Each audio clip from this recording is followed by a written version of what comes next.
Okay, next level of detail for the Americana Armlock.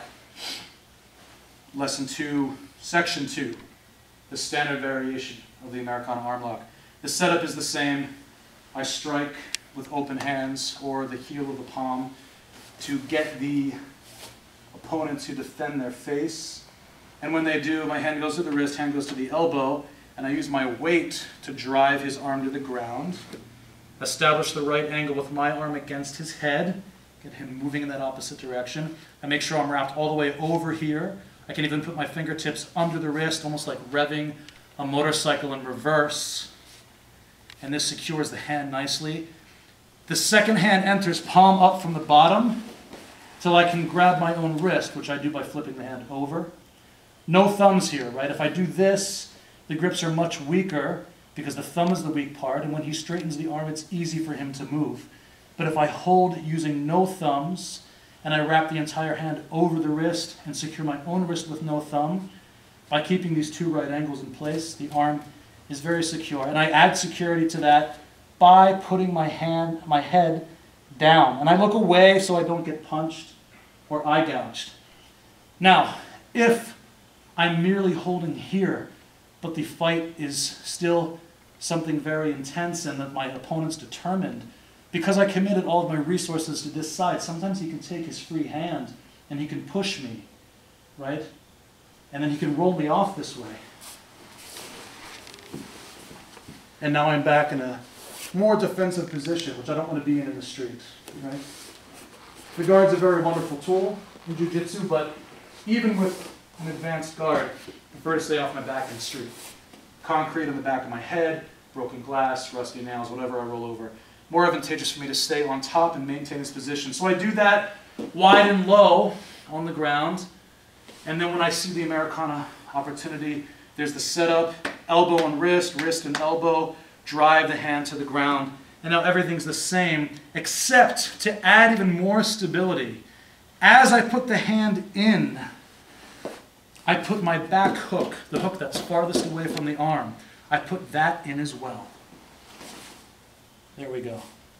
So as the hand enters, right, as the hand enters, my back hook goes in, like this. And then I finish the lock. Drag the arm so that the hand moves south like a paintbrush. It doesn't leave the mat. Pin to the mat. Drag the hand like a paintbrush and lift the arm. That's it. And one more time. Here's the setup. Elbow and wrist. Pin. Drop my own elbow. Cover the wrist. As I put my hand in, the back hook goes in. It's also important that I have my front knee open. In fact, this position is called back hook in, front knee open. I widen my base. Sometimes if my knee's too close, I'm very tippable here. So the back hook in, and then the front knee open for a wider base. And this happens as the hand goes underneath. I don't want to try and grapevine him here and reach for the ankle, because it's very easy for him to just straighten the leg and put his foot back in the middle, and I lose my hook. I want the hook inserted in high, so that my toes and my foot point directly at the ceiling. And then when I open my front knee, I have nice stability here. My head goes down, and then I drag the hand and lift the elbow at the same time. And as soon as he taps, I stop. Right? So the critical elements are that as the hand goes underneath, the hook enters. And the front knee opens, and I finish the lock. Make sure the hook is high. At this point, too, when you're training, freeze when you get to here and have your partner test your base. See if you can roll me off now towards your arm.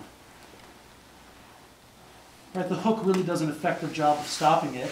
And even if you would push me over or higher than the hook, my front knee open adds an extra layer of base.